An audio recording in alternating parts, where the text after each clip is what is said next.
እንዳልካድን አይቶናል ማለት ነው። አረማመዳችንን፣ አቋማችንን፣ ውሳኔያችንን አይቶታል ማለት ነው። ከተናገረ አይቶታል። ቀጥሎስ ዕውቅና ሰጥቷል። እንግዲህ አይ ቲንክ የችግሩ ዲግሪ ነው ጥቂት ያስባለው እንጂ ችግሩ በራሱ ጥቂት አይደለም። የትም ሰይጣን ይገኝ አልቲሜትሊ ታርጌቱ መግደል ነው። ራእይ መጽሐፍ ላይ እንሄድና ምዕራፍ 2 ላይ የጌታን ቃል አብረን እንካፈላለን።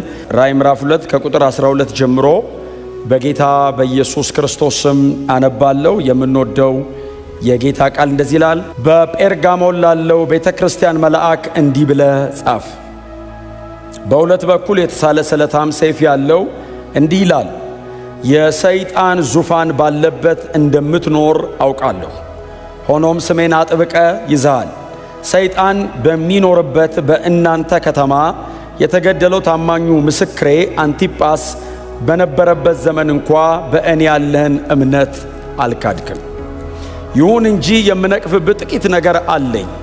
የእስራኤል ልጆች ለጣዖት የተሰዋ ምግብ እንዲበሉና እንዲሴስኑ በፊታቸው መሰናከያ ያስቀምጥ ዘንድ ባላቅን ያስተማረውን የበልዓምን ትምህርት የሚከተሉ አንዳንድ ሰዎች በመካከልህ አሉ።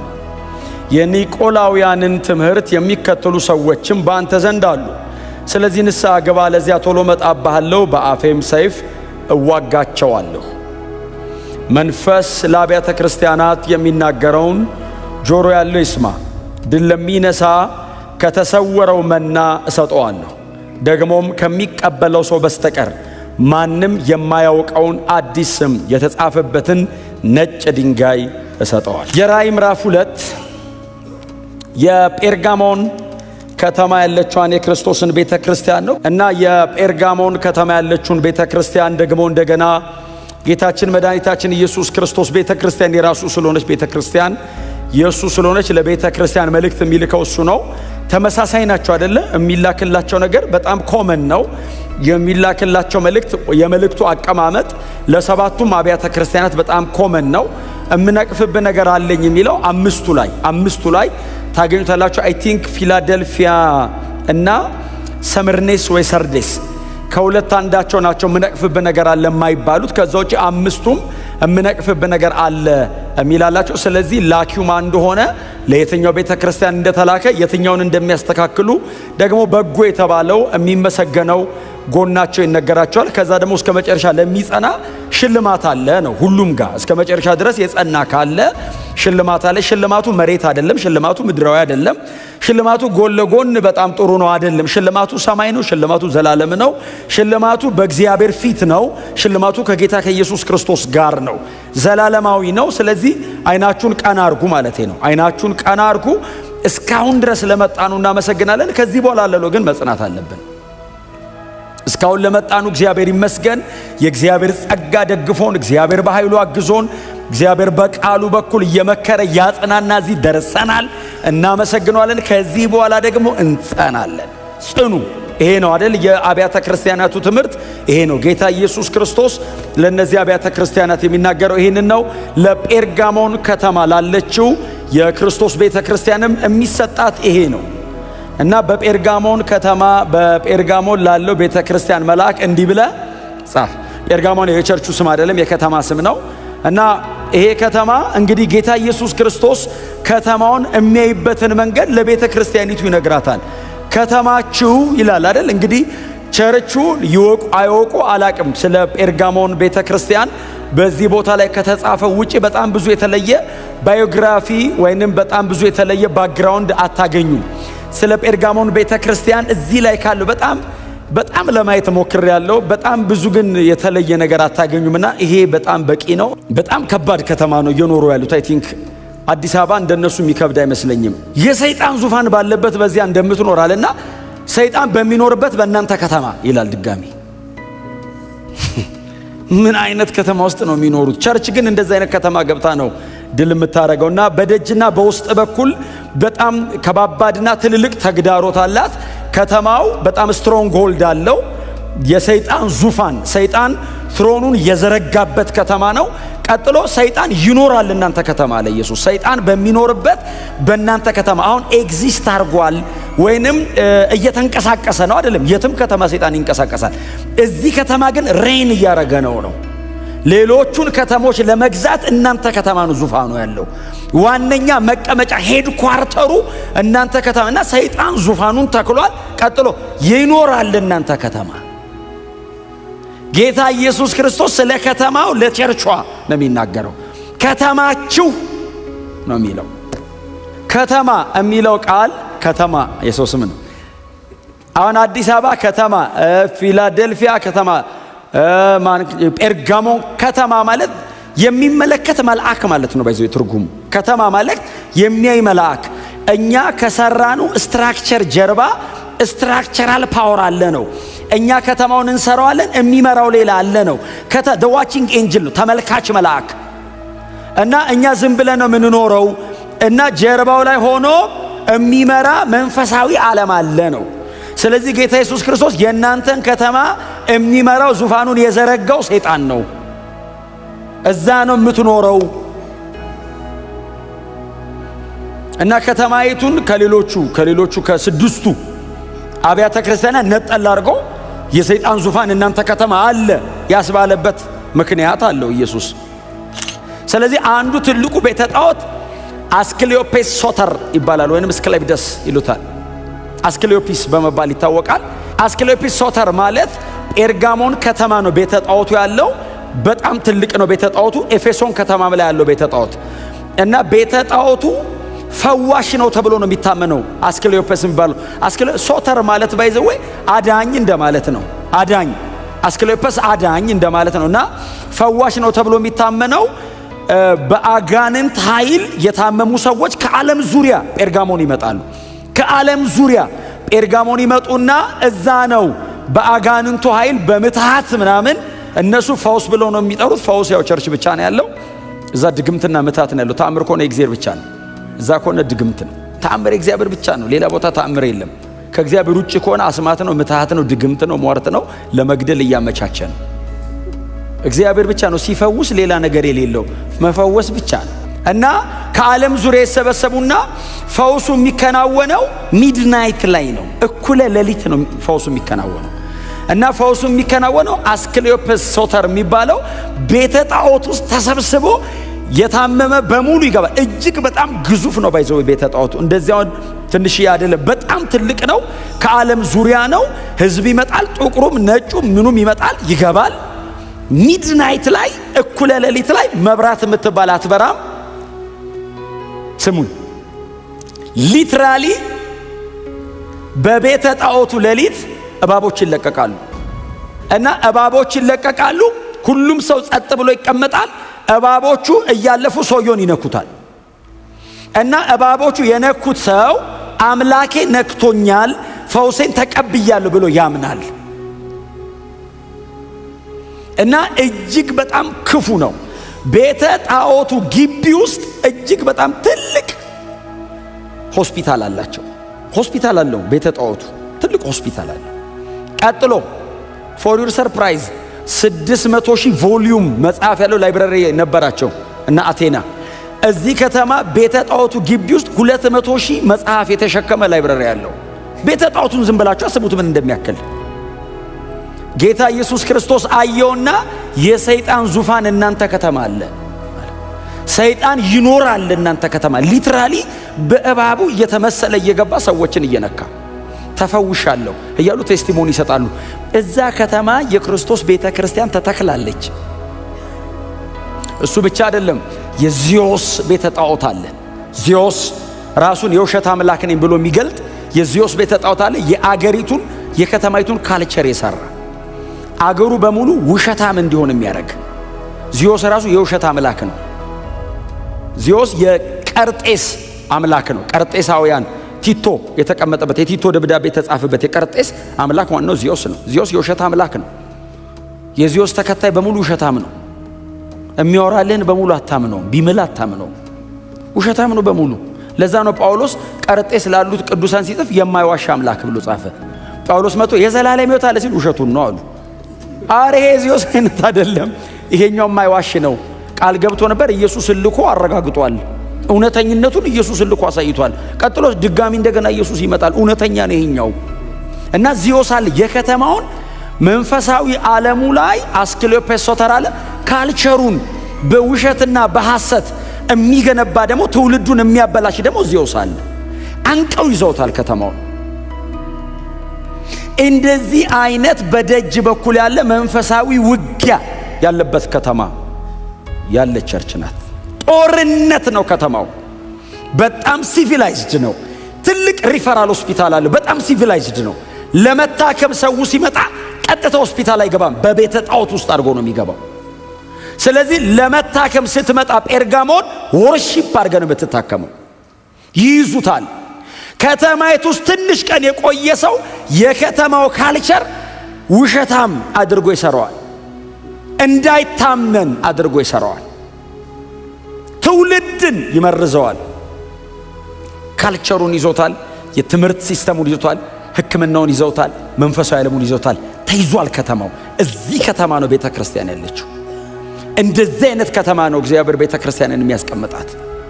በደጅ ላለው ቻሌንጅ አይዞ እኔ አለሁ። እናንተ ከተማ የኔ ታማኝ ምስክር የነበረው አንቲጳስ ተገድሎብኛል። ኢየሱስ ነው ያለው። ባይዘው አሁን ቅዱሳንን ብትጠይቋቸው አንቲጳስ ሞተ ነው የሚሏቸው። ኢየሱስ ሲጠራው ታማኝ ምስክር ይለዋል። ታማኝ ምስክር ተብሎ የተጠራው ራእይ ምዕራፍ 1 ላይ ጌታ ኢየሱስ ራሱ ነው። ጌታ ኢየሱስ ታማኝ ምስክር ተብሎ ተጠርቷል። ደቀ መዛሙርቱን ሲጠራቸው ታማኝ ምስክር ብሎ ጠራው። እሱ እንኳን በወንጌል ምክንያት ሲገደል አንተ ስሜን አልካድክም፣ ከደጅ ለሚመጣብህ ቻሌንጃው በፍጹም እጅ አልሰጠህም። አስክሌዮፒስ ሶተር እያለ ታመልከኛለህ፣ ዚዮስ እያለ ታመልከኛለህ። ማንም ሊቋቋም አልቻለም። ከደጅ ሲመጣ ሰው በወንጌል ምክንያት እየተገደለ እንኳን ስም አትክድም። ይህ የምትመሰገንበት ነው ይላቸዋል ጴርጋሞናውያንን። ትመሰገናላችሁ። የከተማ ስልጣኔ አልወሰዳችሁም። የጣዖት አምልኮ አልወሰዳችሁም። ፈዋሽ አምላኬ እግዚአብሔር ነው ብላችኋል። አስክሌዮፔስ ሶተር አይደለም፣ ፈዋሽ አይደለም፣ አዳኝ አይደለም ብላችኋል። አልካድክም፣ ስሜ ተከትለኛል። በጣም በትህትና ጎናቸው እስከ መጨረሻ ተከተለው በሉት። ንገሩት፣ በደንብ ነቅዱት። እስከ መጨረሻ ተከተል በሉት። አያችሁ፣ ዛሬ አሁን መሃል ላይ እንሁን፣ መጀመሪያ ላይ እንሁን፣ መጨረሻ እንሁን አናቆም። እኔ አላቆም። እርግጠኛም ሆኖ ዛሬ እንዳለው ብቻ ነው። ኢየሱስ በኋላ ይምጣ፣ ነገ ይምጣ፣ የዛሬ 30 ዓመት ይምጣ፣ የዛሬ ከዛ እንኳን ይርቃል ብላችሁ የዛሬ 500 ዓመት ይምጣ አናቀም። እስከ መጨረሻ መከተል ነው። እስከ መጨረሻ። እስከ መቼ? እስኪመጣ፣ አለበለዚያ እስኪሄድ። አልካድክም ስሜ። ቀላል ነገር እንዳይመስላችሁ የቅዱሳን መገደል ትዝ ይላችኋል። የሐዋርያ ሥራ ላይ ምዕራፍ 12 ላይ ሄሮድስ የተባለው የታላቁ ሄሮድስ ልጅ ሄሮድስ አንቲጳስ የልጅ ልጅ ነው። የታላቁ ሄሮድስ ኢየሱስ ሲወለድ ሕፃናት አስገደለ። የሱ ልጅ ደግሞ መጥምቁ ዮሐንስን ራስ አስቆረጠ። የልጅ ልጁ ደግሞ ያዕቆብን አስይዞ በሰይፍ አስገደለ። ከዛስ ጴጥሮስን ጨምሮ አስያዘ ሊያስገድል። ቀላል እንዳይመስላችሁ ተበተን ይላል። ሰው ሁሉ ተበተን፣ አልቻሉም። እስጢፋኖስ ተያዘ፣ በድንጋይ ተወገረ። ከዛስ ሁሉም ተበተኑ ይላል። መገደል ቀላል እንዳይመስላችሁ። እንደዚህ እንደምንላት ብቻ አይደለችም። ተገደለ ይልና ሐዋርያ ሥራ ቀጥሎ ሁሉም ተበተኑ ነው የሚለው። የጴርጋሞን ቸርች ጥንካሬው ይገርማል። አንቲጳስን የሚያክል ትልቅ የእምነት ሰው በቤተ ክርስቲያን መካከል የሕይወት ምስክርነት ያለው ኢየሱስ ክርስቶስ እንደዚህ አይቶ ታማኝ ነው ያለው ምስክር ተገሎ ስም አልካደም። ቸርቹ መንገድ አልለቀቁም። እግራቸውን ከፍተው እግር እንዲያስገባ ለሰይጣን ፉትሆልድ አልሰጡትም። ጸንተሃል፣ በርታ። ክብር ለስሙ ይሁን። በርታ። ይሄ የሚመሰገን ነው። በጌታ ስም አለማፈር የሚመሰገን ነው። የኢየሱስ ምስክር ነኝ ማለት የሚመሰገን ነው። እንዳታፍር። በዚህ ማንም ሊያመሰግን ይችላል፣ ሊሰድብ ይችላል። ዛሬ የሰደበ ሰውዬ ነገ ይመርቃል። ዛሬ መረቀ ሰውዬ ነገ ይረግማል። በፍጹም ከሰው ጋር ወዲና ወዲህ አትበሉ። ያመናችሁትን እመኑ፣ ለዛ ኑሩ። ጌታ ከረዳችሁ ለዛ ሙቱ። እውነቴን ነው የምነግራችሁ። በፍጹም ማጆሪቲ ቮይስ የሚባል የለም። ክርስትና ከጌታ ጋር በግላችን ደስ ይለኛል ሁሉም ሰው ኢየሱስ ጌታ ነው ቢል፣ ግን ባይልስ ብቻችን እንላለን። ብቻ አንበል። አንድ የሪፎርመር ነው ሰው ይሰብካል። ወንጌል ገባው።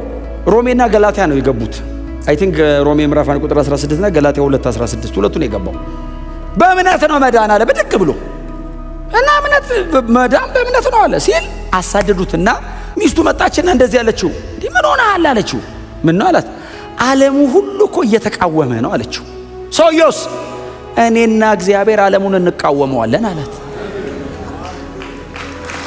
እስቲ አሜን በሏ። አዎ ደስ ይለኛል ዓለም ሁሉ ቢሰማ። ባይሰማስ ለእኔ የበራልኝ በቂ ነው ብቻዬን ለማኖር። ሰው እንዲድን ነው የምታገለው አላው። ሰው እንዲድን ነው። ካልሆነስ ቢገሉኝ ይቀለኛል ከምክደው። የነ ጳውሎስ ኮንቪክሽን ያደል እንዴ? አግሪጳ አንገቱን ሊያነሳው ይችላል ከላዩ ላይ። እነ ያዕቆብን እነ እስጢፋኖስን እንደተገደሉ ሊያስገድለው ይችላል። ተናገር እስቲ ስለው ስለተገለጠልኝ ራእይ እምቢ ልል አልችልም አለው። ምን ማለት ነው? ልትገለኝ ትችላለህ፣ ዙፋነ ፊት ነው የቆምኩት። እንዴት እምቢ ልደብቀው አልችልም አለው። ተገልጦልኛል። እሱን ከመካድ መሞት ይቀላል እኮ ነው። አንቲጳስ ታማኝ ምስክር ነው። አዎ ተገደለ። አዎ ቤተ ክርስቲያንስ አልካደችም። ጸጥ ብሎ ቆሙ። ታውቃለህ፣ ነገ መተን እንገላቸዋለን ሲሏቸው እንሞታለን ነው የሚሉት። ስሜን አልካድክም ማለት እሱ እኮ ነው ትርጉሙ። ነገ ደግሞ ተረኛ አንተ ላይ ይልሃል መጥቶ መንገድ ላይ ሲያገኝ። ያንን አንቲጳስ ነው የምትለውን ዋናውን ሰውዬ ገለነዋል፣ አንተን ደግሞ እናስከትላለን ሲል ቤተ ክርስቲያን እንዲህ አልተንገዳገደችም። ስሜን አልካድክም፣ ጸንተ ቆመሃል። ምን አይነት በረከት ነው በእውነት! እንዴት አይነት ጸጋ ነው! ቤተ ክርስቲያን አይ ቲንክ ይሄ ሲነበብ የጴርጋሞን ቤተ ክርስቲያን መልአክ የቸርቿ መሪ እንደማለት ነው። እና ቆሞ ያነባል። ሲያነብ ቤተ ክርስቲያኒቱ ጌታ ኢየሱስ ክርስቶስ ነው እንደዚህ አለን። አዎ የሰይጣን ዙፋን አለ ብሎ ተናግሮ፣ አዎ ስሜን አልካድክም እዚህ ከተማ እንደ ጸናን አይቶናል። አዎ እንዳልካድን አይቶናል ማለት ነው። አረማመዳችንን፣ አቋማችንን፣ ውሳኔያችንን አይቶታል ማለት ነው። ከተናገረ አይቶታል። ቀጥሎስ ዕውቅና ሰጥቷል። በደጅ ያለውን ቻሌንጅ ተቋቁመ ይዘኸዋል። በርታ። በርን እንዳትከፍት ዝጋ፣ እንዳትከፍት። ከዛ ቀጠላ ታማኙ ምስክር አንቲጳስ ተገሏል። ስሜን አልካድክም። ከዛ ቁጥር 14 ነገር ግን የምነቅፍብ ብሎ አሁን ሌሎቹ ጋር ምነቅፍብ ነገር አለኝ ነው። ይሄኛውንስ የምነቅፍብ ጥቂት ነገር፣ በጣም ብዙ ነገር የሚመሰገን ነው። አዎ ግን ሳይህ ኢየሱስ ታውቃላችሁ አይደል? አይኑ የእሳት ነበልባል ነው። እንዲህ ሲያይ ብትን ነው የሚያደርግ፣ ምንም አይደበቅም። እና እንደዚህ ስክሪን አውት ሳረግ የምነቅፍብ ነገር አገኘሁብህ። የአንቲጳስ መገደል የሚያስመሰግን ነው በስሜ ምክንያት ስለሆነ። ያንተ አለመካዳው እኔን አምነህና ወደህ ነው። በጣም ከባድ ነው ቻሌንጇ። መጽናት በጣም የሚያስመሰግን ነው። እሱን አመስግኜ ግን ዞር ስል እምነቅፍብህ ጥቂት ነገር አግኝቻለሁ። አስተካክል። ሌላ ሰው ቢሆን ባይዘው አፍሮ ያልፈናል። አመስግኖ አፍሮ ያልፋል። ሌላ ጊዜ ነግረዋለሁ ነው የሚልህ። ኢየሱስስ ፍጹም እንድትሆን ነው የሚፈልገው። የሚመሰገን ነገር አለው፣ የሚነቀፍ ካለው የሚነቀፈውን አስወግዶ ወደ ፐርፌክሽን ነው የሚያመጣ። አያልፈንም ጌታ። ለምንድን ነው የማያልፈን? ስለማይፈራን ነው። ማንም ብንሆን የእሱ የእጅ ስራ ነን። እንዲህ ግጥምጥም ያደረገን እሱ ነው። እንዲህ ብሎ ነው የሚፈራን። ቀጥሎስ ስለሚወደኝ ነው የሚነግረኝ። ሲነግረኝስ በፍቅር ነው የሚነግረኝ። ሊያድነኝ እንደሆነ አውቃለሁ። ለክብር ሊያበቃኝ እንደሆነ አውቃለሁ። እምነቅፍብህ ጥቂት ነገር አለኝ። በጣም በእውነት ነው የምላችሁ። እቺ አሁን ልባት ነካ። አሁን ጥቂት ነው። እኔ አሁን ሳነበው ጥቂት አይደለም። እሱ ጥቂት ካለ ጥቂት ነው። ሌባው ሊሰርቅ ሊያርድና ሊያጠፋ ነው። የትም ሰይጣን ይገኝ አልቲሜትሊ ታርጌቱ መግደል ነው። ኢየሱስስ ሕይወት እንዲሆን እንዲበዛልን ነው የመጣው። ስለዚህ ና ንስሐ ግባ የሚለው ሕይወት ሊሰጥ ነው። ና ወደ እኔ ተመለስ፣ ብርሃኑ እኔ ነኝ፣ የዘላለም ሕይወት ያለው እኔ ጋር ነው። ና እንመለስ። በእውነት ክርስቶስ ኢየሱስን የማናቅ ሰዎች፣ በጌታ ያልሆንን ሰዎች፣ በጣም በዓለም ላይ ኢንተርቴን እያደረጋችሁ ያላችሁ ሰዎች፣ በገንዘብ ብዛት ሊሆን ይችላል፣ በጣም ሴሌብሪቲ ልትሆኑ ትችላላችሁ፣ በጣም ብሶ ሊያጨበጭብላችሁ ይችላል። በጌታ ያልሆናችሁ ሰዎች ሰይጣን ሊሰርቅ፣ ሊያርድ፣ ሊያጠፋ ነው የሚመጣው። በፍጹም መጨረሻ ሞት ነው ያለው። ወደ ጌታ ተመለሱ፣ ወደ ኢየሱስ። ከዚህ ውጪ ሕይወት የለም። ሕይወት ወንጌል ጋር ኢየሱስ ጋር ብቻ ነው። ከዚህ ውጪ ሞት ነው። ሕይወት የሚመስል ሞት፣ ደስታ የሚመስል ዘላለማዊ ሐዘን፣ በጣም ጥቂት ክብር ያለበት የሚመስል ዘላለማዊ ሲቃይ። ወደ ጌታ ንስሐ እንመለስ። ከኢየሱስ ውጪ ሕይወት የለም።